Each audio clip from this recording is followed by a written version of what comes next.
Social proof family, what is going on, man? I am excited about this conversation that we are having today. If you're watching this, the best thing you could do is like, subscribe, and share. What I really, really need you to do is I need you to comment in real time, okay? So if you're watching this next conversation that I'm about to have with one of my coaches, one of my mentors, one of my partners, if you're watching it, I want you to comment your thoughts when you hear it. So if he says something amazing, I want you to comment how it affected you. If I say something you don't agree with, I want you to say, Dave, you wildin', you tripping. I don't get it. And if somebody in the comment section says something that you don't like, pull up on them.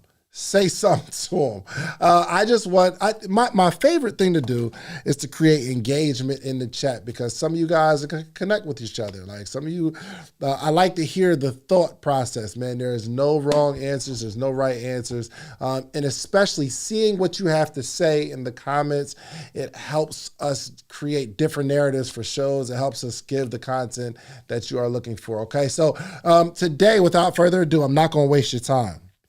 If I'm being 100% honest, I come from the product industry, meaning I take a product and I could sell that product and I could make some money. So I used to sell t-shirts, and I would sell t-shirts at $20, $25 at a time. My t-shirts were always $25, but you never know. I sell it for the 12 if it's the wrong day. You know what I mean? Like if rent coming up, I'll give you get 3 for 25. I got you. Just give me the money. But it was so challenging to make a lot of money. You know what I mean? So I would have to, I sell a t-shirt, let's say it's $25. Well, how many shirts you got to sell to make some money? So I'm selling it. Here's what was happening. I would have 3 different t-shirts, right? I'd have a black one, red one, and blue one. And I'm trying to sell these shirts, and somebody might say, hey, let me get that black one in a medium. And I'm like, ooh, going through, I ain't got the medium. What about this blue one? They're like, yo, I really want the black one in a medium. When are you going to have it? I'm like, bro, when you say when you're going to get this black shirt in a medium, that is a clear indication that you are not going to buy from me right now. And I get upset because I don't have your size. But fast forward, I started this little speaking career thing, and I realized that my message is everybody's size. Yeah, I would to make $2,500, I would have to sell 100 t-shirts, and I have to make sure I have the size and color that you want. But my friend introduced me to a concept. He said, there is a world where people will pay you to talk. You don't have to sell them anything, but people will pay for your message. And I'm like, well, as hard as it, like the hard work I have to put in to make this t-shirt sell, I'm like, man, I like this other avenue you're talking about. In my very, very first speaking gig, someone said, Dave, I like your story, man. I wanted to write a book. I like your story. I want you to come speak at my organization. I'm like, all right, cool, no problem. And they said, well, how much do you charge? And because I didn't have an answer, I was like, well, I love your organization. I want to work with your budget. I'm like, do you have a budget? Because I just didn't. I was actually going to say, look, give me like 400 and I'll be up there. Because I'm calculating, bro, that's 425 for 16 shirts. I'll take the 400. My man said, I got a budget of 2,500. What? I beg your pardon? They said, yeah, no problem. And you just dropped the book out. We'll buy some books too. It changed my entire life. It changed my entire life. So to make 2,500 in a 30-minute conversation versus it takes me half a month to make $2,500 selling 50 t-shirts, it was a game changer for me, man. So ever since, this has been a passion of mine. And there's really only one person in the entire world that is teaching how to get into this space at a very high level. I'm telling you, you'll be hard pressed to find people who can teach you how to get in this speaking game, in the speaking industry, that are actually still speaking. Typically, if you get a couple gigs and, like, your speaking engagements kind of like fall off, that's when you say, you know what, I'm gonna start teaching people because I can't get it myself. But you'll be hard pressed to find somebody who really understands the game, has partnered with the likes of Inky Johnson, partnered with Eric Thomas, and they are really releasing the game. So I want to bring to the stage my partner, my brother, my coach, Mr. Jeremy Anderson. What's up, my brother? What's going on, bro? How you doing, man? Man, I am incredible, bro. And I'm just continually impressed by you. You literally travel the world speaking. And I'm not even going to say what you said to me the other day, the number that's the next level for you to speak, because I was impressed with what you were charging 5 years ago. So when you said it to me, it's like, yeah, man, I'm trying to get this next level of speaking. And Jeremy, let's be clear. I make money. Okay? Let's not. Jeremy, that you do. I make money, but when you said like your where your speaking fee is now, and like that next level, I honestly hated a little bit on you. I'm like, bro, you know, I looked in the mirror. I was like, bro, I mean, you be speaking, but is he that much better than me? You know what I mean? I hate it a little bit. But Jay, hey man, I appreciate you, man, actually giving the game to our people on how to monetize their story, monetize their voice. But I'm gonna let you introduce yourself, then I want to get into the conversation. Yeah. Jeremy Anderson, man, lover of God, my wife. I got 2 beautiful children. Live right here in Atlanta, Georgia, about 15 minutes from Shands. So really glad to be on with you, brother. I've been speaking y'all for 15 years now. I've been speaking professionally for 15 years. I've been doing it full time for 12 years. So my only and main source of income for the last 12 years has been speaking. Though I have a course and program and do workshops and do trainings, like this is my calling in life now. Shands, my goal is to no longer be the #1 professional speaker, the number 18 professional speaker in the world. I ain't knowing that. I'm gonna keep speaking as long as God is giving me life. But my goal is to be known in this space for coaching, mentoring, guiding the next generation of speakers. That's my legacy. It's not just what I do on stage, it's what I do off the stage. And so I'm excited to be on with you, man, to give some game away to your tribe and really help them have that mindset shift, right? Of how you can go from 6 figures, from zero. I've helped countless people go from 0 to 6 figures in their first year. They put work in, but in their first year. And then whoa. Hey, hold on. Hey. We're not speeding past stuff today because I just want to be clear.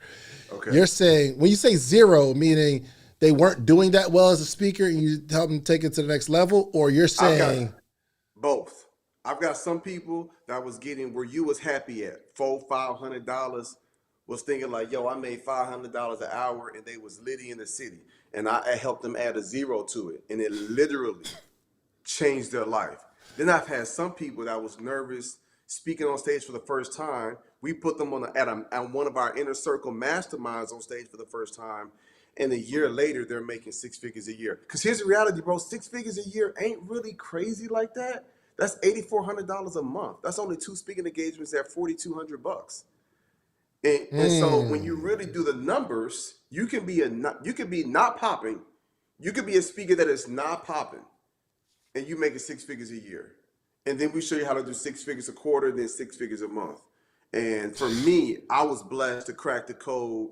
2018 is when I first became a 7-figure speaker. So before there was you mean $1 million with people just paying you to speak? Just to speak, yes. Yes, 2018. That's when those $25,000 checks start coming through. Ebony started closing big boy deals. You know what I'm saying? And our Eric Thomas, our mutual big brother and friend, told me something. He was like, praise God, get used to it. When he told me that first $25,000 check, when he told me get used to it, bro, like it did something to me mentally. Because it was kind of like a one-off thing. Like, yo, I got this check in my spirit. it wasn't like this gonna be the norm. It was like championship. He was speaking dynasty. And so from there I realized, what if this company is able to pay me this? And I've been charging others 8, 9, and 10,000. But this school, a school at that was one of the, it just did something to my brain, bro. And so since 2018, that's when I became a 7-figure speaker and have been growing and excelling since, man. And it's been a blessing, bro. It's been a Yo, blessing. what did you say to get somebody to give you 25,000? First, okay, what did you have to do for the 25,000? What did you have Yeah. to do? So I was speaking for a school district in Michigan. They brought me all of their teachers who had students who were special needs. So if you were a regular teacher and your kids could walk and talk, they didn't send you to me. They sent me all the teachers that had students who were deaf, students who were blind, students who were autistic, students who were paralyzed, where they had to change their diaper, feed them, and teach with braille. Like, and those teachers were stressed, and they brought me in to motivate them. Bro, I am no guru. I don't know sign language. I know, like, I think this means love or longhorn, depending on where you live. Like, this is love. I don't know sign language, bro. I don't know. I'm no autism specialist. I just spoke to their heart, Shans. I just loved on them, bro. And I just encouraged them, share with them some of my journey, share my bro. They paid me $25,000 to share my story, bro. I promise you, I didn't have no curriculum at that time. I didn't have no workbook. We weren't doing no crazy breakout sessions where it was like, okay, let's come back and learn. I wasn't even deep like that, bro. They was like, our teachers need encouragement. And we heard a bit of your story. We know some teachers changed your life. Can you come and share your story with them so that they can feel inspired and they can feel like, oh, this is why I keep doing what I'm doing every single day. And I just avail myself to them, bro. And I share my story of, and I'm gonna give it to them in 60 seconds. And that's the first thing y'all need to learn. Y'all need to learn how to get that elevator speech. You've heard growing up elevator speeches when it comes to like a business idea, something like that. You better learn that 60-second elevator speech when it comes to you speaking. So for me, I grew up without my biological father. My mom had me at the early age of 16. I struggled with the diagnosis of ADHD and drug and alcohol abuse. Like, I was in really bad shape. Failed the 6th grade. Then in 9th grade, went to 3 different schools for the 9th grade because I kept getting kicked out and failing. And so when I should have been a junior in high school, I was still taking freshman classes at my 3rd school. And I came across a group of teachers who loved me back to life. They were speaking life over me. They were saying, we got your back. We see the greatness inside you. You could be a scholar. You could catch up with your right grade. You could actually go to college. And their actions proved it. Their actions proved it. It wasn't just their words. One of my teachers was diagnosed with cancer. She was still showing up at school. Another one of my teachers was going through a divorce. Another one that just buried her husband. But they were showing up every single day for me. It's because they showed up for me. I showed up for them. And I put that work in, went to summer school, took night classes, lost a bunch of friends because my homies wasn't excited. I wasn't riding with them no more. But I was just tired of getting arrested. I was just tired of getting suspended. I hit the reset button, caught up with my right grade, graduated from high school on time, and went on to college and write books and share my story from there. So they brought me in to share my message, and I unpacked all the work that they did, and I just affirmed them, bro, and I loved on them, and Wow. they were very pleased. Can I tell the whole story? Yeah, bro, you were slow like me. That's like gives me encouragement. Bro. You were slow like me. I was slow, bro. I promise you I was struggling. Promise you I was struggling. Because in the days when I would actually say, you know what, no spitballs, I ain't starting no fight today. I'm actually going to try to focus. My attention span was about 13 seconds before I started seeing the butterflies and other things. Let me tell the whole story, though. Talk to me. Let me give y'all a master class on really caring about people. After my main session, we were going to break for lunch because they rented out this ballroom to try to do something really nice. It was like a whole bunch of the 8 round top tables. So we in this ballroom, and after my session, it was lunchtime, and people just kept coming up to my table, just wanting to talk and wanting to say thank you and wanting to say how much they needed, and was asking questions. And then I was supposed to do a Q&A after lunch.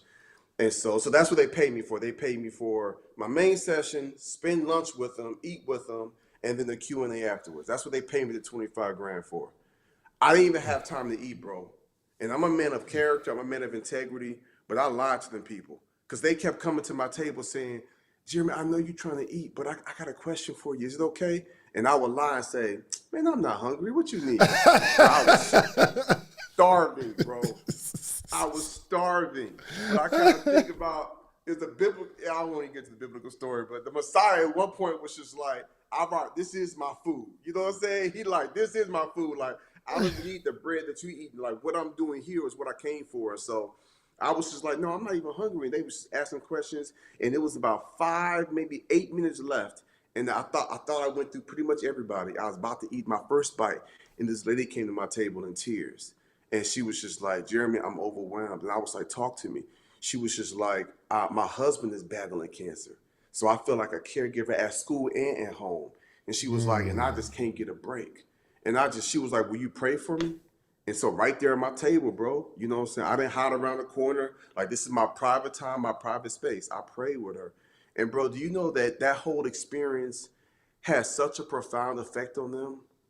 By the time I got to my rental car, because this is in 2018, and got back to the airport, they had called Ebony and said, Ebony, we want to book Jeremy again next year. They don't want nobody but Jeremy, and we'll raise the budget to $30,000. They wasn't doing that because my speech was that. Ain't nobody's speech that good, bro. They felt my heart for the people. I sat with them. I talked with them. I cried with them.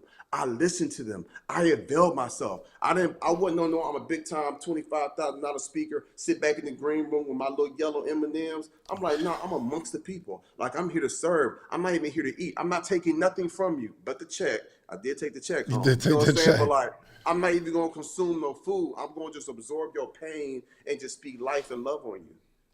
Yeah, bro. And so that's just a lesson of when you have a heart for people. So we about to get to the bag and talk about the money, but I do want y'all to know, like, you gotta have a heart for people.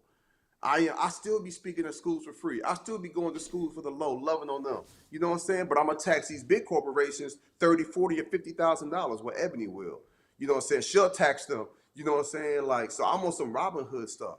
You know what I'm saying? But you gotta have a heart for the people. So that's my quick little story on when I first became. And that year, like ET told me, get used to it. I started getting used to it, and more opportunities started coming, and bigger checks start coming. See, I knew you weren't that much better than me, bro. You just so you don't. I mean, you have to be a good speaker. But what I'm so impressed by is, I mean, if I'm being honest and full transparency, I get some opportunities because I have some sort of following, especially if it's like a workshop or something like that.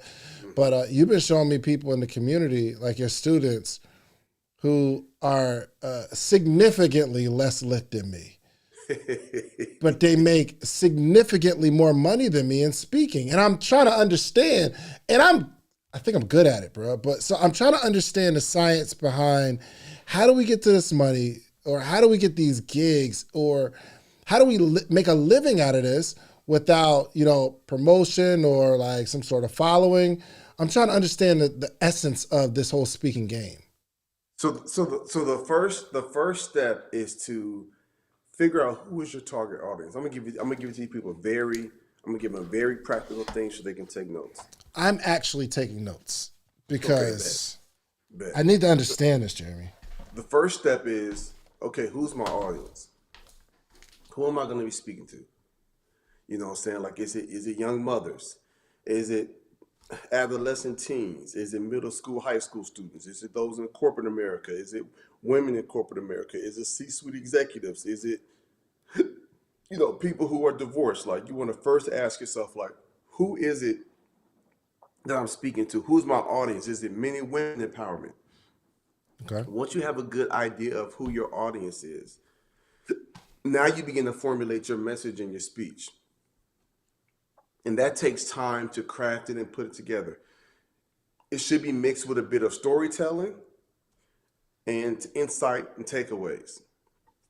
So when I'm speaking, I would probably say 60% of my presentation is me telling a story, reframing it, setting it up, and then giving you the takeaways to extract from it afterwards.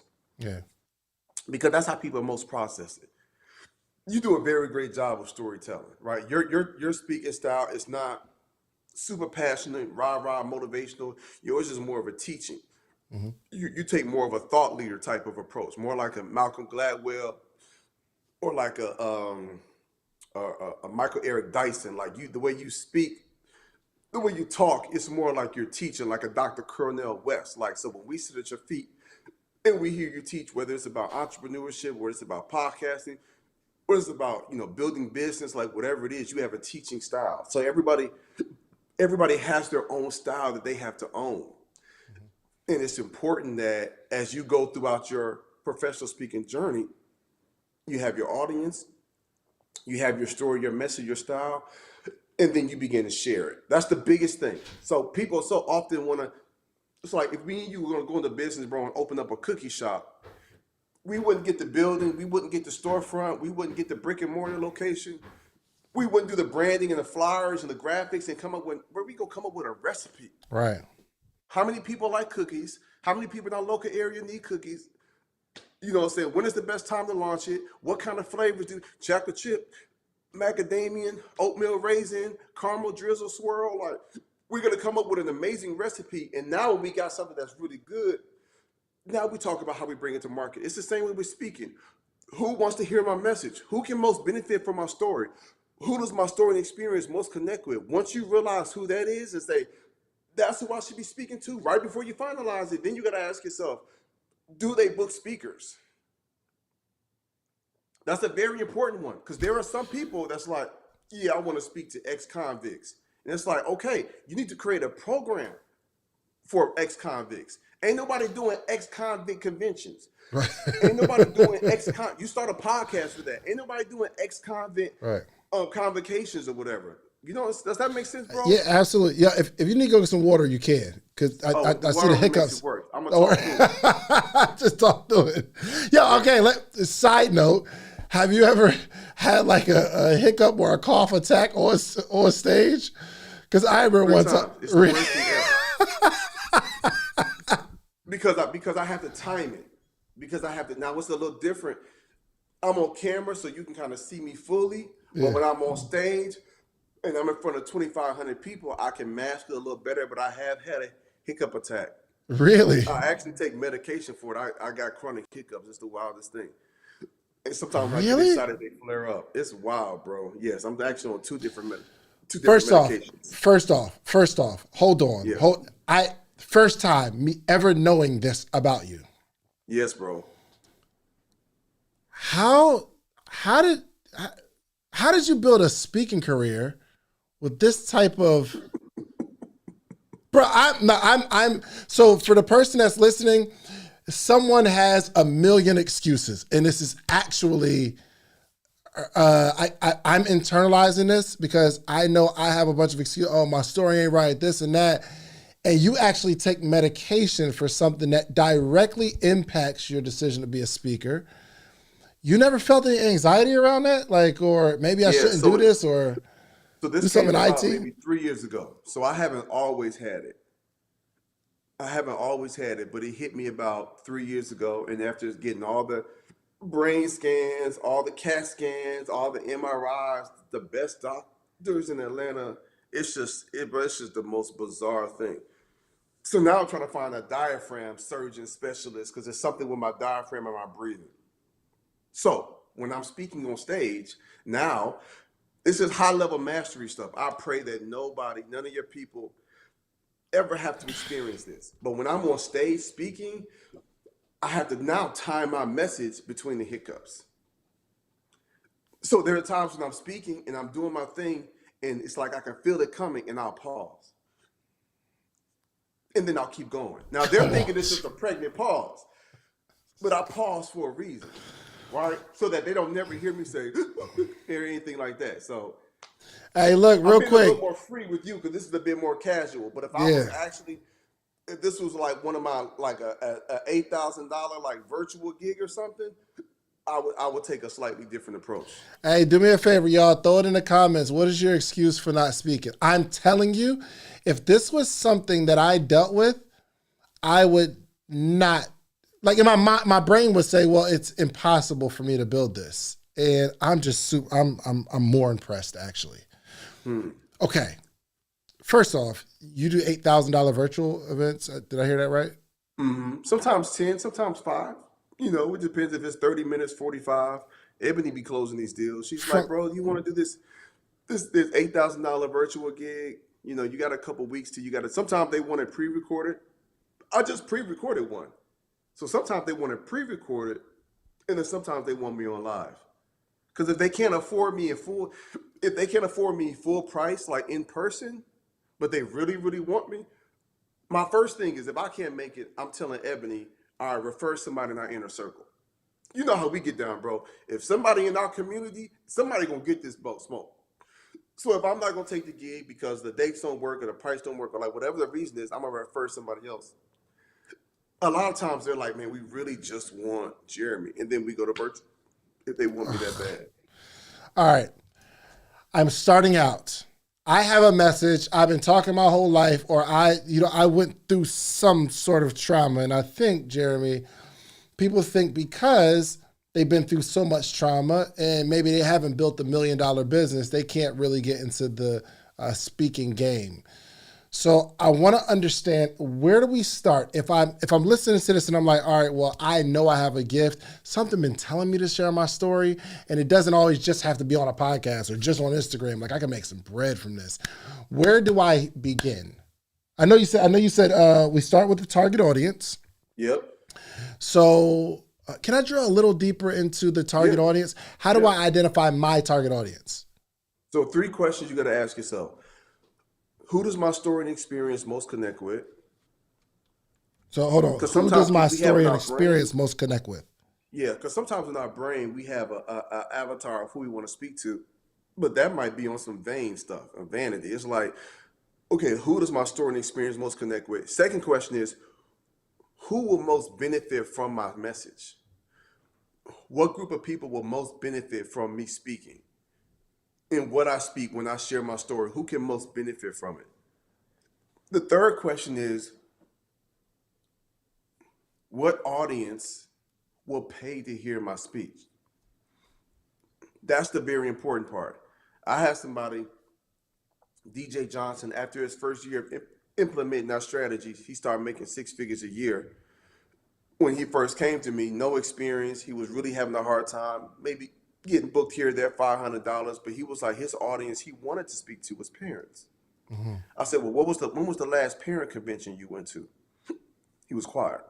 I said, well, when was the last time that you went to, a parent conference, or you heard of a parent conference? Can you name the top 3 parental conventions that take place? He was like, well, I can't, but that's why this field is wide open. It's for the taking. I said, bro, you're not going to have a lot of success trying to create a new genre of music.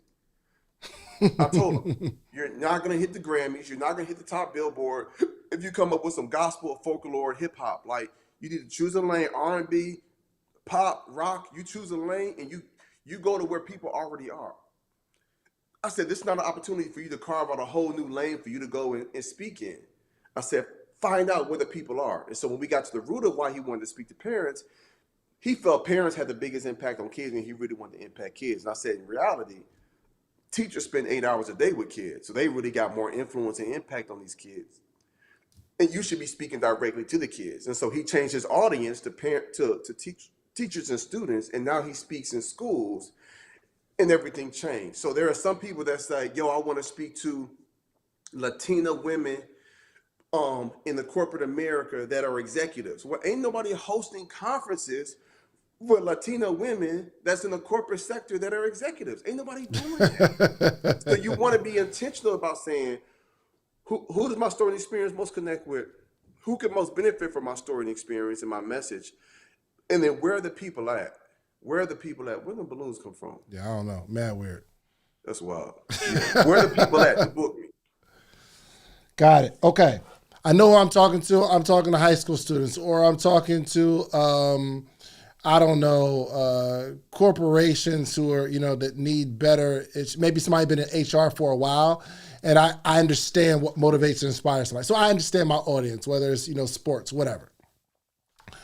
What do I do now? So now your next step now is you now begin to create content. So you're creating videos, you're speaking for free, you're telling your friends and family, hey, I'm a public speaker now, this is what I do. You'd be surprised what happens when you tell those within your circle on Facebook, on Instagram, on LinkedIn that you're now a public speaker. The people who know the people who know you, who really want to connect with you, they're going, or who are already connected with you, they're going to promote you. They're going to push you. They're going to put you in front of people. They're going to give you opportunities. I've had so many people do that in our community where they've gotten contracts from their contacts. So we teach people how to get contracts from contacts.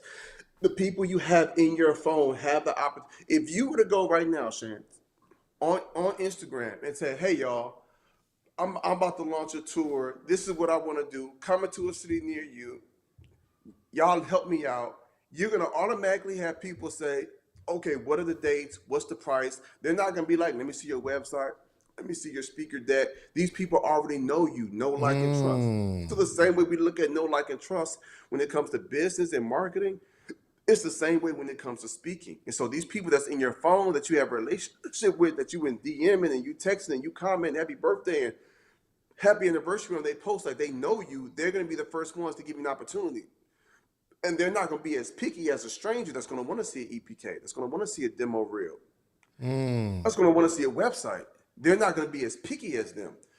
And they're going to give you those opportunities, whether they have a budget or not. And now, at those opportunities, so seize the moment, contacts into contracts. Here's the fourth step. The fourth step now is to document every experience. You want to document every experience. Shout out to our brother Matty J, the documentation king. You know what I'm saying? You want to document, so you want to capture B-roll. Of B-roll is behind the scenes footage. You want to capture B-roll of you walking into the venue, you shaking hands with the people, you backstage, you getting mic'd up, you taking the stage, you speaking, you connecting with the people afterwards, you taking selfies. You want to capture as much footage as all these free gigs, and all these friends and family, all these homeboys, all the people that's giving you a shot. You're capturing footage of all of this because now you're going to be building out your speaker reel, you're building out your EPK, you're building out your your website, electronic press kit. Okay, electronic press kit. Okay. Yeah, and that could be a one pager, or once you have a whole lot and you got a lot of depth, it can be a 10 pager like mine. Yo, you mentioned a young lady named Ebony. Who is that? So Ebony is my booking manager and personal assistant. She is our longest 10-year person that's been with our company. Ebony has been with us for 9 years. Oh wow. She's coming up on 10 years, bro. Yep. So I'm married. First off, my wife might be my Ebony, you know what I mean? Because she at the crib, and I think I need. How did y'all connect, or how did you say I need this person? What was she doing? So I was on tour in 16 if I do the numbers, and I was in DC speaking at a university, and she came. And she was already commenting on a lot of our posts on Twitter and Facebook and things like that. So you know how you can how you building a community and you see some people like these are some faithful people that's down. Like, you got about 20, 30 people, they're going to comment, they're going to show love. And that's somebody that's like always on your radar. So she actually came to the event. We got to meet her in person, and she was just as amazing in person as she was like online, full of energy, full of life, and we exchanged contact information. She met everybody that was on the team on tour with me, and then and we left. And then we left DC and we went somewhere else. And a few weeks later, we were touring on the West Coast. And I'll never forget, we were in Vegas, and we were on the Strip, and we were at some restaurant. I don't know if it was Planet Hollywood, but the team was inside eating, and I was in the Sprinter van. And I was just thinking, like, I need help. Like, this social media thing is rough. I was like, who do I have that is familiar with my voice, that has the energy, that has the spirit, that has the vibe? I was like, who do I know that I could trust with something like this? That would be willing to do it, that got love for us, because we don't have a budget. And I was just like, I feel like God was like, Ebony. I was like, man, I don't even know her like that though. So I sent her a DM like, hey, Eb, I got a question for you. Here's my number. Let me know when you got a minute to chat. So I gave her my number. And the next day or so, we got on the phone. I said, Eb, I'm needing like a personal assistant that can help with some social media posts and comments and things like that, real light work. She was like, man, it's an honor. I love what you're doing. I love the mission. Let me think about it and let me pray about it and get back with you. And she got back with me in about 3 days and was like, yes, I'll do it. God co-signed and gave me the thumbs up. And then after about, and she could correct me if I'm wrong, I feel like it was maybe a month because she was a teacher. She was a school teacher. So that's what she did for a living. So she would have like the little kids. And after about a month, she realized, like, because she was taking calls, like in between class sessions, she's going in the office, going to the bathroom, taking calls for me. And she realized like how important the work was. And I'll never forget the day we had the conversation. She was like, bro, I know you guys can't afford me right now, but the need is too great. I'm willing to quit my job and do this full time and don't worry about paying for me. Or don't worry about paying me. She was like, Hold God, on, hold on, hold on. She came on and you didn't pay her. yeah. It was kind of like an intern, even though she was an adult with a full time job. Like It a was like I grown need some woman. support. Yeah, Wow. and then so now, and I mean, and granted, it might have been 2 hours a day. It wasn't like a whole lot of work, but it was still significant enough. Yeah. But we didn't have the budget to pay her. But the fact that she was like, I'm willing to quit my job to go full time and help with this because I see how great the need is. Don't worry about paying me. Like, God will provide and work something out. Instantly, I knew. I said, oh man, she about to be blessed. I Wow. said, So and we about to be blessed because that type of sacrifice doesn't go unrewarded. And because of her faithfulness, we about to be blessed with more resources to be able to pay her. And I promise you, bro, we went maybe 2 months with her working for free, and then she was full time getting paid.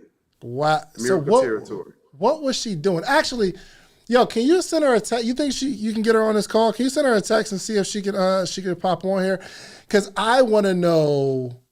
I want to know what she was doing because if you're a busy person like myself, maybe I don't have time to make the calls and the emails or whatever she was doing. And I want to give insight to our audience. Somebody throw it in the comments. If you are, just put busy in the chat if you're busy. If you want to build a career, but you got another job or, you know what I mean? I'm trying to see, okay, do I need to get me an Ebony? You know what I mean? Yo, send her the link if she can join on. I'd love to have a conversation with her real quick, man. Yeah. I'm sending her a link right now. Solid. Because I think what would be cool is even if Ebony can come on and share what she did, from my perspective, I'm like, all right, well, maybe I can have someone do what Ebony did. One, but two, for the person who has more time than money, and I don't got a whole bunch of money, I can just do what Ebony did for myself. So I think that would be real. So we got a lot of busy people that will want to know what she does because that seems like the magic. Okay, we have a skill set. I have a story. I'm good. But I kind of want to know what was going on. You know what I mean? Like, what's that activity like? And hopefully she can reply. But what is that activity you think that a speaker or a person who is going to bring somebody on needs to be doing every day? Yeah. So for Ebony, when she first started, she was taking in incoming calls and emails. So as people are filling out forms, as they're sending emails, as they're calling, she was the person to receive it. So the first step for most people would be to build a demand. When Ebony came on, I already had a demand. So let me think. If she started in 2016, but I went full time in 2010 or 2012, 2012 was full time. I had about a 4 year run where I was building my business and my brand. And then Ebony came on the scene. So the first 4 years, like you saying, I was just thugging it out, trying to take the calls, trying to handle things myself, trying to mask my voice. My wife would take some calls, stuff like that. When Ebony came on, she was more so managing the incoming traffic from the calls, the emails, the booking forms that was filled out. So for you and for others who are just starting out, my recommendation would be to get someone that can make the calls, that can follow up with the people, and manage when inquiries are coming in. So you want to be able to do a bit of both, offense and defense, in reach and outreach. Got it. Got it. So let's say, for instance, I'm going in the school direction, right? I'm understanding. I have the audience. That's the schools. I need to start just speaking in the schools or speaking for free in the spaces, right? Yep. And I need an EPK. So what's in this EPK or this electronic press kit? Yeah, the electronic press kit. Oh, hold on. That Is she in there? y'all blessed today. Hold up. Come on. Ebony! Girl. Hey guys. What up, Ed? are you?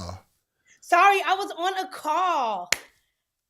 Hold on. You was on a call with who, though? Jump off. Okay. Okay. Ebony, so Hold on. I want to know, you was on a personal call, Ed, but you was securing the bag. I was securing the bag.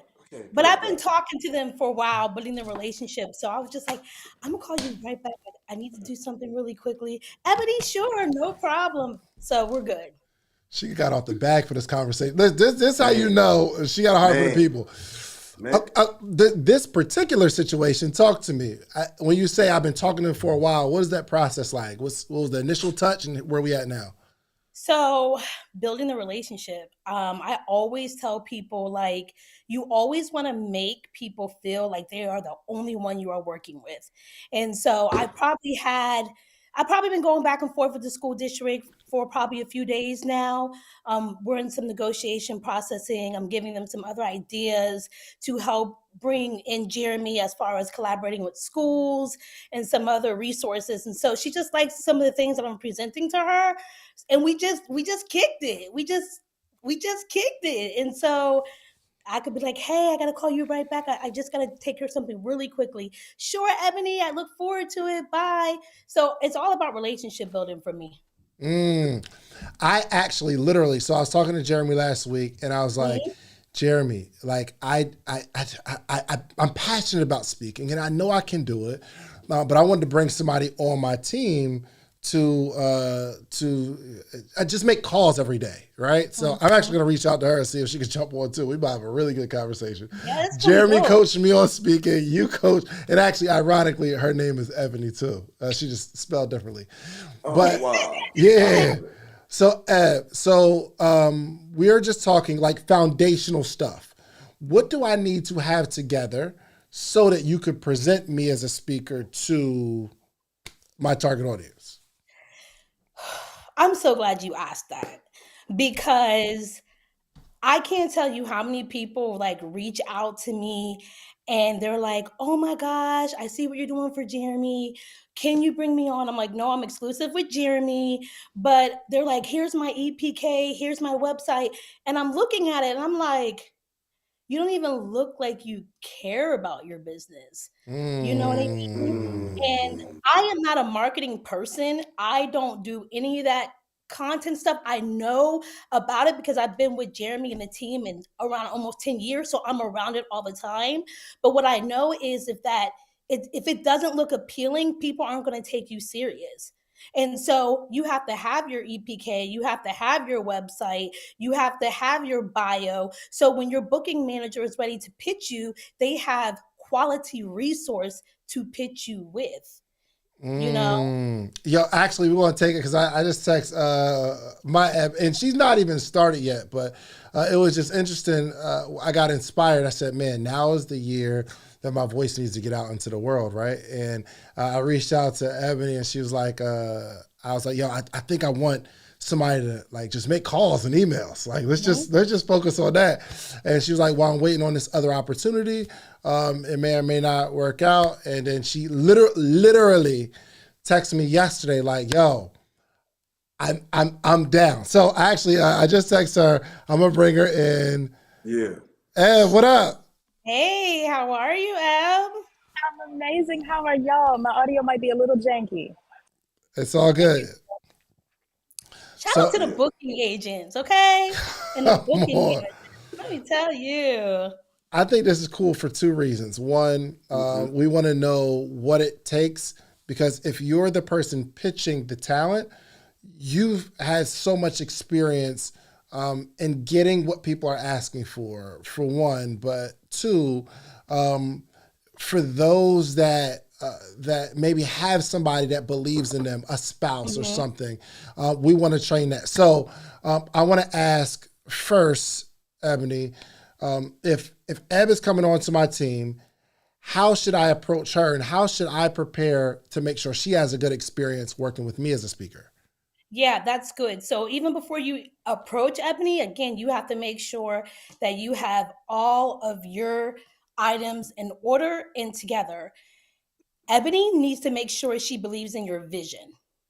That is so important. When I first started off with Jeremy, I believed in what he was already doing. So I saw the traveling, I saw the messages, his website, his bio, like he was doing so much and I was like, yo, I really believe in what he's doing. I really believe in the vision.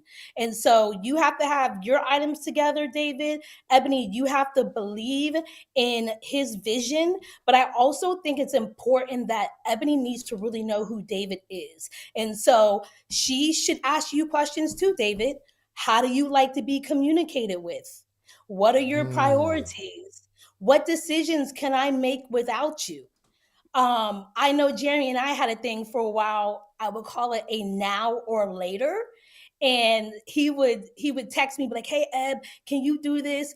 And I would be like, "Is this something you need now or later?" Because I could be in the middle of something, and if I need to transition, I will. But my communication skills with Jeremy was very like it had to be very good. And so the communication skill, the communication style, what David needs, what are his goals, how do you even like your calendar? Like, I know Jeremy's not picky and he's not too picky, whatever, but I ask him, hey, do you want to see this at the top? What do you want to see next? Like, I want to organize his calendar that works best for him. okay. So So asking you questions. so there's a list of things that you need before you even bring on a speaker. What is this list of things that need to be together? Okay, as a booking manager, you're asking, like, what do you need to have? What do Okay, I this have is to provide to you? What is this list that will say, okay, I'm armed with everything, I can go? mhm.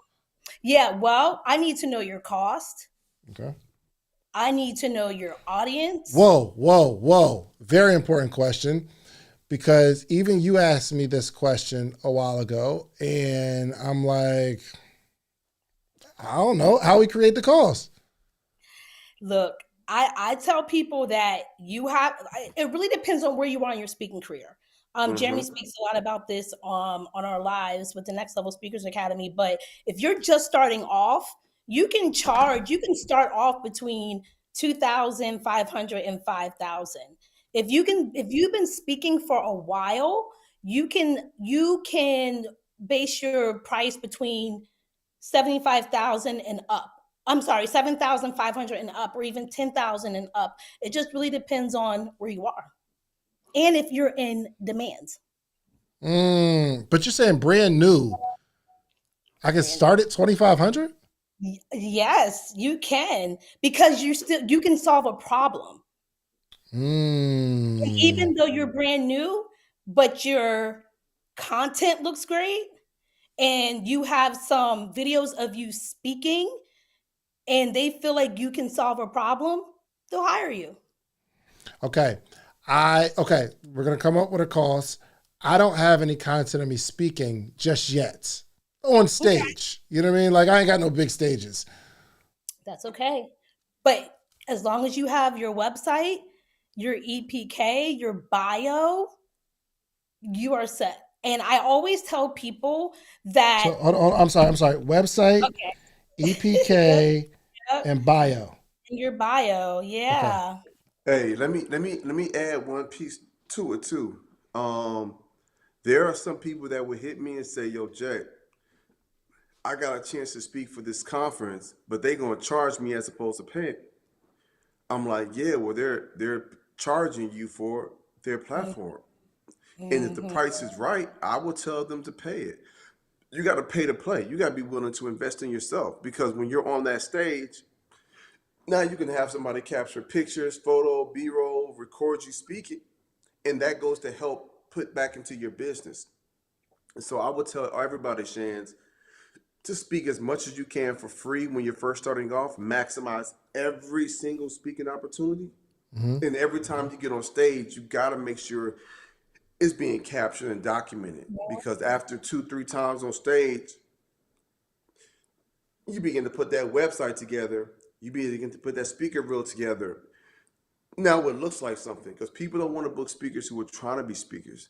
They Mm-hmm. want to book speakers who are already speaking. So that's why it's important that when you first start, those contacts will turn Like into Jeremy, yeah. contracts. I just caught Yeah, that. They don't want to book speakers that are trying to be speakers. They want to book speakers that are speaking. Good. And if you just document you speaking at your local high school or somewhere, it shows that you're already speaking. Mm-hmm. perceived value. So, for instance, so people in our inner circle, that's one of the things that we offer them is to jump on stage with me and ET. And they actually speak at our curated events with the big screen with their name and the lights and the smoke and all of that because we know the importance of perceived value. This is your Well, somebody program. might say, well, I got a chance to speak at this event in Delaware. It's going to be a pretty cool stage. But they're saying it's 1,200 for me to speak. And I feel like they should pay me for speaking. I'm like, why should they pay you 1,200 for speaking? How many stages have you been on? So sometimes you got to pay to play. So I just Mm-hmm. wanted to share that part because there are some of your viewers that might be hearing this conversation and might be thinking, yeah, I'm ready to charge between 2,500 and $5,000. But if you haven't spoken once for free, you still got to pay your dues. That's a But good you I want to see. build upon, you want to have momentum. Yeah. I point. got you. Hey, there's a link to Social Proof Speaks because Jeremy's been on the podcast. And one, I didn't know that your program did that because you teach people how to be speakers. But you're saying you create an event where they can speak at and get to give them the footage of the event that you created so that they can be prepared to get speaking gigs. So what we do is we have Fire. masterminds. And as opposed to us just sitting around a big conference room, it's like, nah, let's host this mastermind. We're gonna teach you from stage. It's like 70% teaching, but 30% of what takes place is the participants get on stage, shaking off that stage fright, shaking off that nervousness. You know what I'm saying? Like, so that's something that we offer. And yeah, and then we have Okay. our shooters capturing the photos, filming them, making them look like $1,000,000. And then we even offer services where we put their branding and stuff together. That's how you got people making 6 figures a year because they thinking like, yo, I never knew that was even possible. And we got people looking like they've been speaking for the last 6, 7 years All when right. it's really been 6, 7 weeks. All right. So EPK, this is a big thing. I know it's a strong question. It's kind of redundant, but we know, and Jeremy answered it. The EPK is the electronic press kit. Give me some line items that are important that need to be in this electronic press kit. I'm gonna give you 5 things: high quality photos. Okay. Ideally, in one photo of you speaking, and one and lifestyle photo. Nice little glamour shot, modern, casual photo. You want to have a short bio. Short bio. You want to have a section that talks about services or topics you cover. Mm-hmm. So services you offer, topics you cover. You want to have a testimonial maybe on there. I think those are going to be some of the main elements. And then if Right. you've worked with other big notable brands or or bigger firms, then you want to have those logos there to show some of the other major organizations that you partnered with. But the Got it. biggest things are the speaking photo, the lifestyle photo, a bio about you, speaking topics and points like that, maybe a testimonial, just something to kind of engage their interest. Because the EPK is just to show people, just to give them a snapshot of who you are and what you have going on. That alone can get you booked. but oftentimes it takes people to the second step, which is going to your website, Got which it. is like an EPK on steroids. So that has 10 times more information when they go to your website. Love it. So Eb, Yep. and Eb, get some questions together that you can ask Ebony real quick, because from this role that you may be embarking on, any questions you may have. But Ebony, so I have my EPK, I got a website, got my bio and everything. There's an organization, university, event, whatever that you're targeting. What do I do with this stuff? So what you want to do is that's what we call an outreach attempt. Okay. Okay. And so you would want to, for example, if you were out doing outreach attempt for maybe a school district in Texas, Mm-hmm. you would want to give yourself an amount of schools or districts or universities to target. Always make a list first. I always tell people make a list first. And then from that list, you want to go ahead and look at the mission statement for that school or district. You want to just look at what they're doing, because when you call or email, you want to use some of those resources as your speaking points. And so you want to make sure you have your information together, you do your research, because when you call or you email, you kind of got to know what you're talking about. So for example, if you were to do a pitch email, this is your very first email that you send out. You may put in the subject title the mission statement of the university. Maybe it's, students gathering together. Can we help you with this? They're like, oh, well, what are they talking? They have our mission statement in there. It's almost like clickbait. You can open it up and you can say, hey, I was just wondering, does so and so university bring in speakers to speak to their students or even staff regarding blah, blah, blah, blah, blah, whatever the mission could be from that website. And so you're just inquiring. I don't like when people like do pitch emails and they're sending a long, huge email. They're sending the EPK, they're sending the bio, they're sending the website when you're not even sure if this is the exact person you should be reaching out to. You may have an idea, but you're inquiring. And so once you send that first email and they hopefully get back with you within a day or 2 to 3 days, then it can say something like, oh, hey, Ebony, thank you for reaching out. I'm not the point of contact for this. However, this person is, please reach out to them. Then I would reach out to them. And then most likely when I'm sending that email, I may just put Jeremy. This is if I was doing outreach attempt. I may just put Jeremy's EPK in there. I'm not going to say, check out the speaker that I'm working with. He's already going to be there. And that's going to drive them to most likely click on that website or whatever that may be. And then you want to make sure you have a follow-up process. I tell people, and David, you have a story about the lack of a follow-up process. Oh Do you my remember? gosh. Share it. It's the lab. You want me to share it? Yes. Okay, so there was an organization that reached out. I was so tight. There was an organization that reached out, and I got back with them right away. And basically, long story short, I closed the deal. I think it was like, I don't know, maybe 15, 20K. This was years ago. But apparently they reached out to David first and there was no follow-up. So guess what they did? They extended their research. Bruh, I was tight. And they saw me do an interview or something with you and was like, huh, we like Jeremy. You like Jeremy. Look it up, bro. Yeah. And Jeremy, you were my man. I was just mad at you for a couple of days. I'm like, yo, bro, how could you?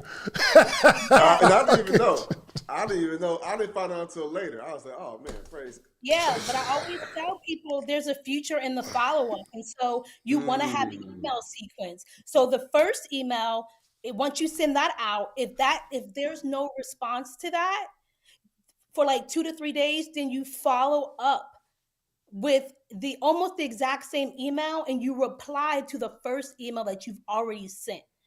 So you may just tweak the second email a little bit. Then I give another 2 to 3 days after that. And after that, I would send my breakup email. What is the breakup email? In the subject title, I may put something like, well, hopefully we can work together in the future. And then in the body of email, I basically say, unfortunately, I haven't heard from you. I was really hoping to talk to you regarding if there was interest in bringing so and so speaker in. Because I've not heard back, I'm assuming one of three of these, and I would list. Mm. You've already Hmm. found a speaker, you're going in a different direction, or you still want Jeremy, but you haven't had a chance to get back. I tell you, 8 to 9 out of 10, that's when I would get a response. And they'll be like, Mm. oh, Ebony, I'm so sorry. No, we still want him. Or Ebony, Mm. we're going in a different direction. But guess what else this does for me? It gives me data. So I'm Mm. looking at, okay, so maybe this area had this response more than this area. And it just helps me with my numbers. The breakup email. She giving game.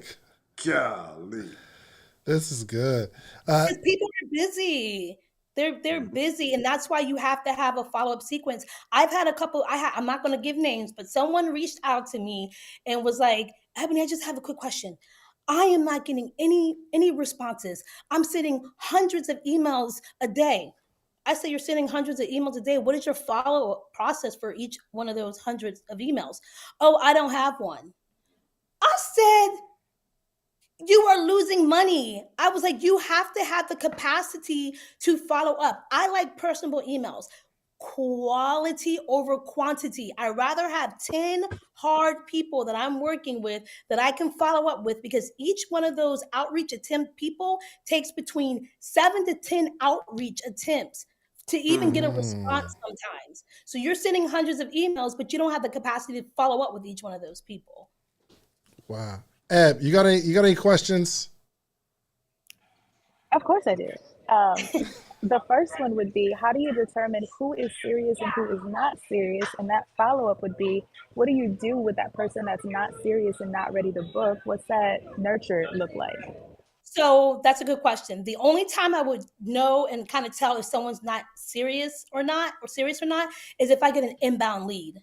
I can't tell if someone's really serious or not if I'm doing outreach attempts and I'm getting, maybe you can have some language, but I can tell you this, when people reach out to me and I may see in the booking, I'm gonna be honest, y'all, and I've tested this out. If I see the booking form and there's misspelled words, there is just a lack of just like consistency, I know they're not serious, because I've actually would reach out and guess what, I never hear back from them. So sometimes people will reach out because they're in the moment, and sometimes people will reach out because they're actually serious, and you will start to learn what that looks like. When I see a booking form that everything is filled out, they're telling me the purpose of the event, they're giving me a date, they're telling me a possible budget, I'm like, "Oh yeah, those are my people." But I mean, I may reach back out to some of them non-serious looking ones, but 9 out of 10 they're not serious. Let me ask you a question, Ed. For somebody that's saying, you got to have the capacity to follow back up. I want to get your take on it. You got to have capacity to follow up. My initial thoughts are, if you don't have the capacity to follow up with someone, then you ain't got the capacity to be a speaker. For one, you need to Mm. have systems. Like if you can't follow up, like the fortunes in the Mhm. follow up. Yep. So what would be your thoughts to someone that's looking for some type of system to follow up, that might feel like it's overwhelming to follow up with a whole bunch of people? What's your thoughts of that? Yeah, my system is knowing what my processes and procedures are for my follow-up emails. Like we have Trello, we have HubSpot. So when you get a contact, put those information in your CRMs, which is relationship management tools, and set yourself up for a reminder. Okay, well, my first email out went out this time. I need to set it up at this time. I need to write the notes. But also when it comes to capacity, like you can manage 10 to 20 outreach attempts versus 100 or so. Because I'm gonna tell you right now, as someone, when me and Jeremy first started out over almost a decade ago, and I did do some outreach attempts, it is a process that you have to make sure that you have the capacity, the hours for, But if you're consistent, it works. But you sending 100 emails out a day, that's not wise. Yo, Ebony, somebody just asked, do you teach in the Speakers Academy? Do you kind of share some game with them as well? Yeah, from time to time, Jeremy will go ahead and bring me on. There are people that Jeremy will, recommend me to when I do some training and stuff. But yeah, Jeremy, yeah, I do some stuff, right, bro? Yeah, here Yeah, and she there. does. Hey, look, if somebody gets started in this cohort, can we just make sure that Ebony gets some game? If they get started, socialproofspeaker.com, this cohort, Jeremy. Yeah. No, they tap. That's the first step. Tap in, hit the link. We got that special link we got for you, and we can go from there. Eb's got the juice. I could just sit back, Oh my hiccup, and let her wax deep. Let me just tell you, for those who are looking for a booking manager or a booking agent, first of all, you need to know the difference between the two. There's a difference between a booking manager and a booking agent. A booking manager solely most likely works with one person, one exclusive person. That's what I am with Jeremy. A booking agent has a plethora of speakers that they work with. So you just have to know the difference, and so forth. And then also, as a booking manager or booking agent, you just got to continue to do your market research too. Like, there are things that are constantly changing, and you best better believe I do market research all the time on what are people doing out here, what is the latest thing. Because if a client called me and was like, hey, does Jeremy speak on this, and Jeremy does this, and it aligns with our brand, and it's something I haven't really seen before, you best better believe Jeremy he gonna do it. You know what I'm saying? So just really knowing the market, really knowing customer service skills, that is so important. I have known clients that we have closed deals with who have left other speakers because their customer service was horrible. Wow. No matter how good the speaker was, they didn't want to work with the Facts. person. I gotta speak to this and give Ebony her flowers, bro. There are people that still do business with me, and they bringing me back not because I was just that sweet. It's because Ebony is that sweet. She is so kind, so loving. She's so attentive. She makes you feel like you're the only person you talking to that day. Like, bro, that stuff matters to event planners. Their anxiety be high. They be stressed out, and Ebony, one person specifically told me, like, Ebony makes it seem like it's always we're gonna find a way to make it work. And I literally had a guy named Brian Palmer, Shands. He books only speakers for the top 50 Fortune 50 companies. So you got Inc. 5000 and you got Fortune 500. He books speakers for the top Fortune 50 companies, right? So he's got me booked for some things coming up in the future, and he works directly with Ebony. He reached out to Ebony, hey, I really want to have Jeremy here. You know what he told me? He's got me booked for this event, and he found out that Ebony wasn't going to be there, and he told me on the phone how disappointed he was. Wow. I'm like, dude, she don't come to my events like that. He was like, I just want you to know, Jeremy, I was very disappointed when I found out that Ebony wasn't going to be there. I'm thinking like, dang, y'all got some like business crush or something. Now this is a 65-year-old white man that was just like, I built such a bond with Ebony. You know what he told me? I'm gonna tell him about the song, Eb. He said go that he ahead. was ready. When he saw Eb in the airport, he had a whole vision of picking her up and singing Ebony and Ivory, bro. Like, he literally, and he's literally telling this to me, but he's just like, and so I felt pressure. So you know what I said? I said, hey man, all right, well the next event that you book me for and you're gonna be there, I'll make sure Ebony flies in so y'all can meet. Like, that's the type of pressure he was putting on me, but it speaks to Ebony. So to everybody out here, you want to make sure you have a manager, booking agent, someone that really represents you, that can really represent you, your brand, your heart, and really connect with the people, because that stuff is gold. It's priceless. Yeah, and what Brian also said was, he was like, I know how to answer questions about Jeremy. I know what to say, and so again, your customer service skills need to be exceptional. And they really need to feel like you are the only one that they're working with. And you, because let me tell you something, you are the first person. Jeremy, sorry, I get excited when I talk about this because I love this. Most of the time, Jeremy does not meet these people until they get to the venue. Do you understand? Oh, so Like, you're connected. Like you are their contact. She Jeremy Wow. is only she needs to is me, worry bro. about speaking. That's his job. That is the only thing that he needs to do. We, as the booking managers and booking agents, we take the weight off and we take care of everything else: contracts, venue, calendar, communication. I am the first person that they see when it comes to representation for the Jeremy Anderson Group. Yes, they see videos. Yes, they may read a magazine, but I am the one that they talk to first. I'm the face that they see. And They so, don't they don't get to me. They don't nope, get to me until I pull up at pull the up. event.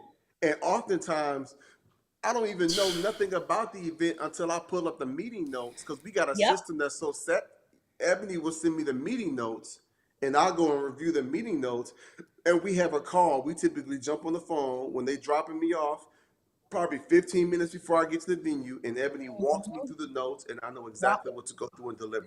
But because Leg- she's built so much with the client, she now mhm. shares it with me. And it was like I was sitting in on all the meetings. It's the Wow. logistics call. It will get to the point where I'll be like, in my calls, I would say, who else does Jeremy need to know when he walks into the room? Does he need to know the mayor? Do he need to know the superintendent? Who does he need to know what names? Because I will screenshot, I will send Jeremy a picture and be Mhm. like, this is this person, this is this person. So now when Jeremy gets on stage and thinks so and so, the mayor of, or so and so, the superintendent, oh, they love it. But he has the information. Mm. That's our job to make sure that Jeremy David has all the information that they need. I really don't want Jeremy to ask me any questions. He really shouldn't have to. I should be that logistical and I should be that detailed where he'll know exactly what he needs. Because what happens if my phone died for some reason or I'm on a flight and I don't get to do that call? He'll have the notes.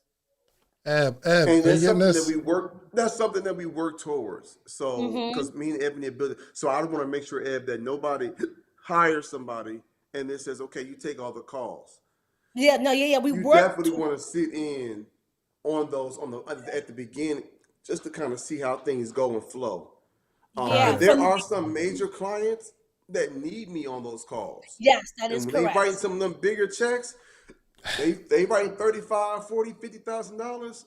I'm gonna jump on that call Yeah, if thanks they for need bringing me. it So up. Yeah. sometimes, yeah, Sheesh. Ebony kind of makes a decision. Yeah, I really, yeah. And so, but like Jeremy said, I think at first it was very, very, very small. And then I worked up to the closing costs. This is 10 years of experience, y'all. There's Yeah. been so much trial and error. I remember when I was doing cold outreach, I used to call and hang up. I was just like, but then I said, get it together. Number one, you believe in Got it. Jeremy, you believe in the vision, and they don't even know who you are, Ebony. Like, Okay. stop. Real quick before I ask this next question. Eb, you got anything? I do. So, Ebony mentioned that you want to make everyone feel like they're the only one, right? And that the experience is really there. Is there such thing as too long of a nurture sequence when you're trying to close someone? I think you can kind of tell. I just feel like that can come organic. I also pick up on people's energy too. So if they are engaging in a longer conversation or a longer email, I'm engaging in a longer conversation and a longer email. I am meeting them where they are. I'm an uppity person. Hey, how are you? But there's some people who are so direct. They're like, Mm. boom, question, boom. So guess what Ebony does? Yes, boom. I match them where they are, and I'm still Ebony though. You know what I mean? And so you'll start to pick that up. Here, I want to like we don't got a whole lot of time, but my real question is, where are these people getting this money from? 30,000, 40,000, 50,000, 10,000, and and why is someone paying $20,000 for me to talk for 30 minutes? Like I'm trying to understand the psychology behind the payer. You're solving a problem and you're giving them a return on their investment. For example, if you bring a speaker in, and this speaker, such as Jeremy, is able to motivate a company and their ROI, went skyrocketed, they're going to want to bring you back. That happened to us. Jeremy's going back for an event the second time because the return of investment in the sales doubled. So they want to bring Jeremy back. So at the companies, schools, they have budgets. They have And let me budgets. tell you something. They messed up. You know, I don't be wanting to share too many numbers, Ed, but I'm gonna be practical. Yeah. They messed up. They tried to lowball Eb last year. Eb got him up to 30,000. This year, they messed up and was like, we gotta have Jeremy back. So Eb's like, oh well, shit, you shouldn't have said that, homeboy. Price goes up, Yes. and And she was able to close him at 40 because she Jeremy, I knew do, you I want do know Jeremy. 50, I think. 50 this Yeah, year. something. And you Yeah. told me that he changed the game for you, and you got a big return on your investment. Yeah. So I know you're gonna pay whatever we demand. That's what I mentioned. It's y'all said he brought the ROI up. So yeah. Jeremy, do you want to tell him? I don't know you don't like talking numbers, but can we tell him about Louisiana I don't remember that one. Go and go that for it. contract for how you spoke I don't for remember. 3 Go for it. hours? I'm gonna give numbers, Let's okay? go. Let's go. He already approved it. Let's go. Like I I said, closed This the I this didn't stuff even contract. say excites yes me. yet. It's I I didn't approved. even closed say yes yet. And he's like, let's I go. All closed right, go for it. a contract for Jeremy in Louisiana for $110,000. This man spoke for what 2 hours, I think. One school, two schools, maybe a detention center that he blessed the people with. They had a budget, but the thing is, I was even going to give him a discount because $100,000? No. Okay. $110,000 for a school Oh yeah, I district in remember that. Louisiana. Walk me I was through. going Walk. to Hold on, because we got to back up because I need to understand how this conversation initially started and what they want. I built the relationship. Until this day, I still talk to this woman. So when I called, excited, I made sure I did my research. Oh, I would love to see how Jeremy can add educational value to what you all are already doing in this district. You know, I knew. I don't know. It's something that you just feel too when you're speaking to someone. So I always say, listen, what do you all have allocated in your budget for a speaker? And this is after back and forth talking for a little bit. And she said, Ebony, honestly, we have a huge grant, but I'm not quite sure. I can't really disclose the numbers. How much is Jeremy per presentation? And I told her, and she was like, okay, I'm gonna take some stuff back to the district. But we were texting each other like every 2 days just to see where the process was, how we were doing. But then it also turned into just relating to her from a few things. So that goes back to building relationship. She literally got back to me and was like, Ebony, we have $110,000 that must be spent, and I want to give it all to Jeremy. I was like, but I'm willing to give you a discount because of the 3 presentations. I was like, shoot, that's beyond the asking price per presentation. She's like, doesn't matter. We want to make sure we close Jeremy out. And close still. And it got a little bit political because unfortunately the superintendent, well, I'll just That's leave it right. there. There was even That's more right. money. It got spicy. Remember that? There was so much more money that this lady was trying to give us, but because the superintendent was like, I just don't believe this company should get this much, they lost the money. Wow. We still got our bag, but there was going to be a part 2. They Part was like, okay, 2. 110, but we're going to bring you back in a couple Yes. months. But we had some haters in the place. You Yeah. can imagine. So You can imagine, bro. again, it's Jeremy's value, knowing it, who he is, how he presents himself, and it's the way you represent the company, the speaker, your attitude, your customer service. It's important. And I ain't never have no conversation with these folks. None. I just showed up the day of, spoke twice to a school, and did a staff development. That's what it was. I spoke twice for a school and did a staff development in one Yeah. day, and was on the plane back to Atlanta, and would have did it.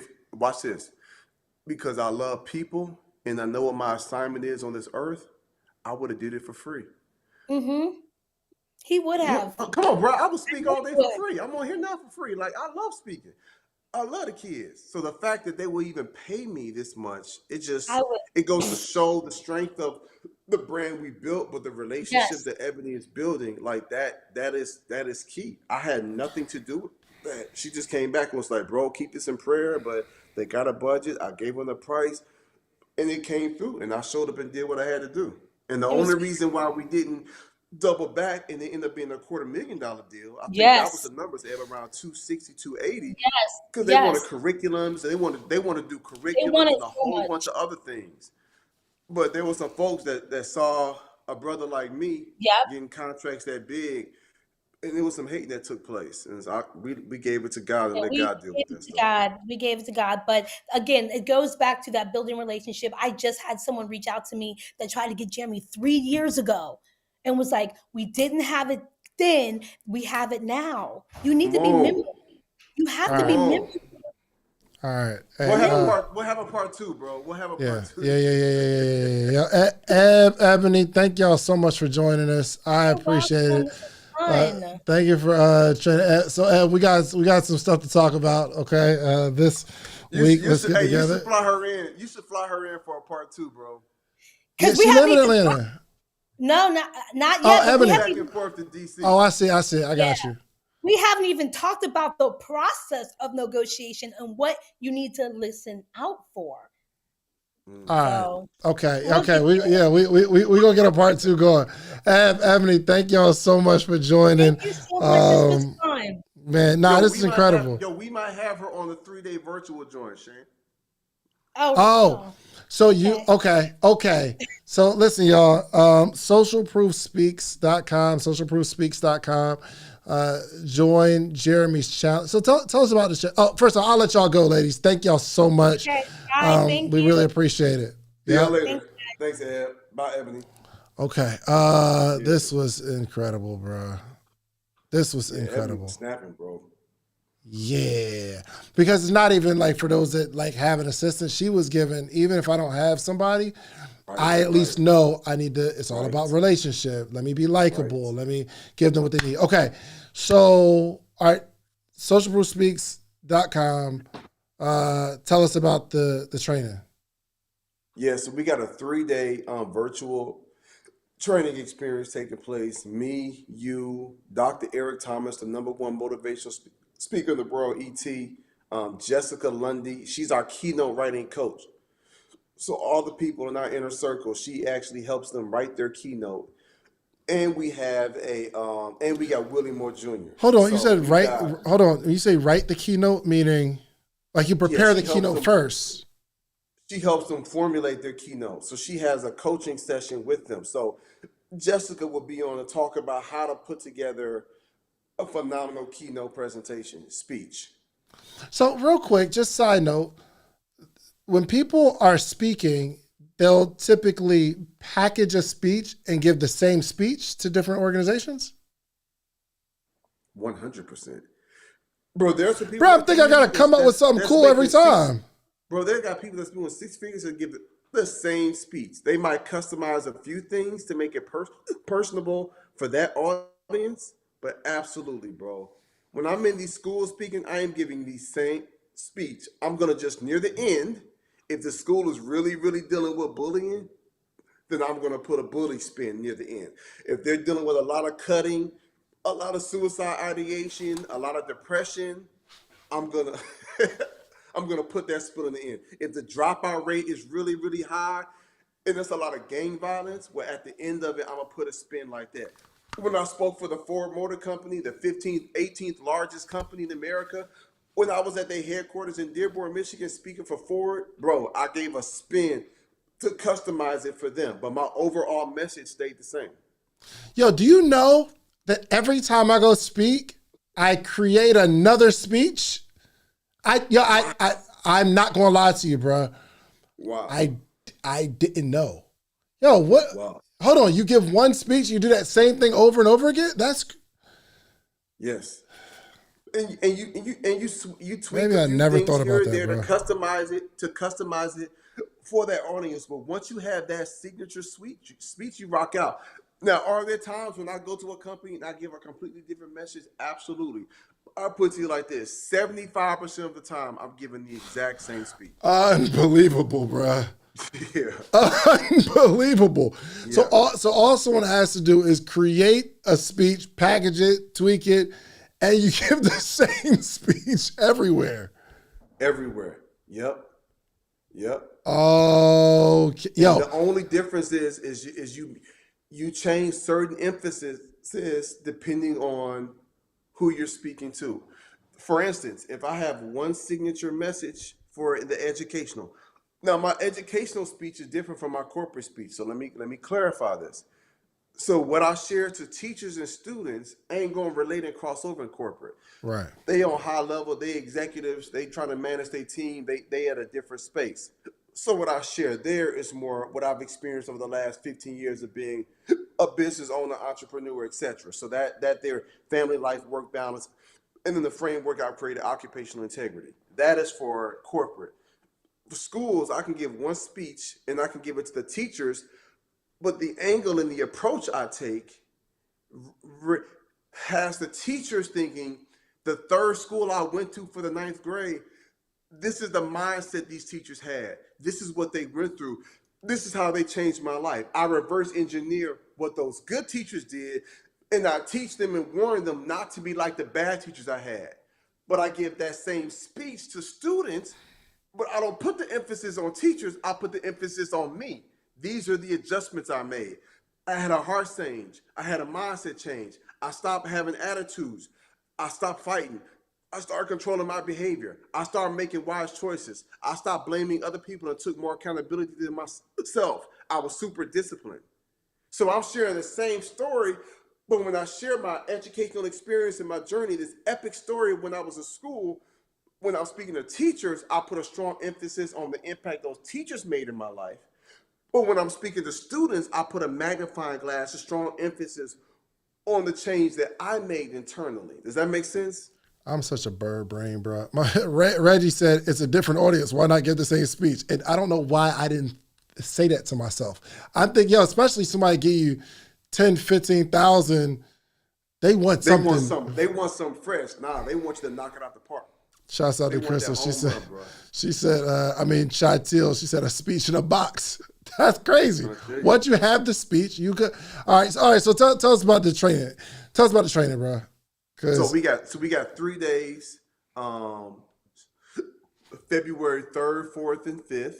So not this coming up Monday, but the following Monday. So we about 10 days out, from 7 to 9 or so p.m. But we're gonna be going a lot deeper into the framework of the message, the heart, the speech, the audience, the marketing, the branding, what the website looks like, what the speaker reel looks like, real life examples, what the logos look like, what the branding looks like, what the EPK looks like, how to get the contracts, how to secure the deals, how to negotiate, everything from start to finish on how to be a successful six-figure speaker. So we go a lot deeper across. I think about it. We got a couple hours, 3 days on the road, and then you're learning from myself, E.T., Jessica Lundy. Like when Jess, the way she breaks down her speech, like she is a force to be reckoned. There's a reason why she's on tour internationally with me and ET. She's a force to be reckoned with, bro. So yeah, we all coming together for this virtual experience, February 3rd through 5th. Let's Game go. changer, bro. Let's go. Jeremy, I appreciate you, my brother. Yeah, bro. This is going to be, I'm telling everybody right now, I'm going to make more money from speaking this year than any other year because I need to lock in and focus, especially because it's what I love to do, man. If you, and for those that have never had the experience of speaking, if you can speak, I was there one day in a high school one day, and this is when it really changed the game, and I realized how important it is, and even this conversation helps me realize how selfish I've been because I've been doing other stuff. I remember, Jeremy, I was in a classroom, and I'm coming in teaching entrepreneurship, right? And there's always the kid, back, left-hand side, arms folded, not really paying attention. Like, he's like, yo, just wait till this is over, right? So his arms are folded, and he's not listening. So maybe like 10 minutes into it, his arms still folded and he's still like kind of slouched back in his chair, But as I walk to the right side of the room, he's following me. I walk to the left, he follows me with his eyes. Still uninterested, but like he's listening. So maybe 10 minutes later, he unfolds his arms and he's still watching me. Bro, I don't know why I start zeroing on him because I'm talking to all the kids, but I'm just noticing this kid. I just look over, his arms are no longer folded, right? He's like, you could tell he's the hood, he's the, you know what I mean? So maybe 5 minutes later, he's leaning in. So now he's following me as I'm walking by. I'm seeing his head nod. This is what changed the game for me when I said, I have a responsibility. He still has the same facial expression, but he's not holding his arms. He's leaning forward, and a single tear falls down his face. And I said, Jeremy, I broke something. And what if I never came? It was the craziest thing I've ever seen, because it's almost like I saw someone's heart and mind change in like a 30-minute window in real time. It's like a movie, bro. So I was like, I feel like I have a responsibility. And for those that feel like they have a responsibility and you've been given this gift, I think now is the time. So I'm making a commitment to my audience. I'm making a commitment to you, Jeremy, that I am going to lock in and be a lot more serious about getting my message out to the world. And let me share one thing. I know you said you have this gift and talent. If you have it, if you have something to say, we can help you with the talent part. There are people that take the stage that's doing very well speaking. They're not like crazy gifted speakers like that, but they have something to say. So I just wanted to add that part in there, bro. Like, you don't have to have a lot of crazy talent. You got to just have something to say. We can help you sound real good and put it together real nicely. You got to just have a heart for people and a message and a story you want to get out, and we can work wonders with that. Yes, sir. Jeremy, I appreciate you, my brother. We got to get you back on the podcast really, really soon, man. Thank you, brother. Let's get it. Peace. Peace. All right, y'all. Incredible. I would have cried seeing him cry. It was a very emotional moment when I left. I said, this isn't about getting a check anymore. Now, I do like the fact that we can make some money, and you make more money in a shorter time frame than selling a product or service. But the impact, when you can see some things change, bro. And again, I've been on this journey for a while. I went to the bank last year, and my teller was this kid, and he said, "Yo, David Shands." I said, "Yeah." He said, "Bro, I remember you came to my high school." He said, I was a freshman in high school. You came and spoke." He told me what I talked about. And this had to be like 6 or 7 years ago. Like, literally. He's like, "Yo, I'm working here at the bank, but I never forgot what you told me about entrepreneurship." And I'm like, wow. So our words carry power. Our words are important. And I do believe that if you don't share your message to the world, you're being very, very selfish, as I've been. So I'm not pointing my finger at you, but now is the time. So I hope to see y'all on the challenge. I had to bring them in because I was like, this is super important for us to understand how to be a better communicator. And even if you're not about to speak in front of thousands of people, the process and education of becoming a master communicator will help you in your relationship. It will help you in your career. It'll help you in your business. It'll help you be able to formulate your thoughts. Sometimes some people are stuck with what to say to another human being, and it's a challenge, right? But as you start speaking and giving more of your story and giving more of yourself, I'm telling you, you will be set free. I was on live with a young lady the other day. Well, yesterday, actually. Yesterday. And she was like, "Man, all this trauma happened to me." She said, "I've been SA'd as a child. I experienced SA.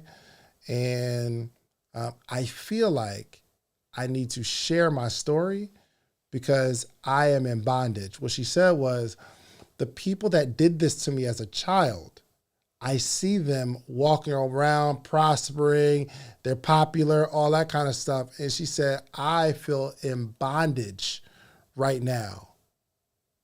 She said, I never told anybody. I never shared my perspective and what I went through. And she said, now is the time I need to start sharing because I am in bondage. This thing has me captive. And I need to share with other people because if I don't share, other people die. So now's the time. I love you all. I love you all. I hope to see you in the challenge. I'm going to put it in here one more time, socialproofspeaks.com, socialproofspeaks.com next week. That's Jeremy's challenge. Okay, that was Jeremy's challenge. I said I wanted to promote it and push it to my audience as well. So hopefully I will see you all in the training. All right, I love y'all. Share this out with somebody. All right, we out of here. Peace.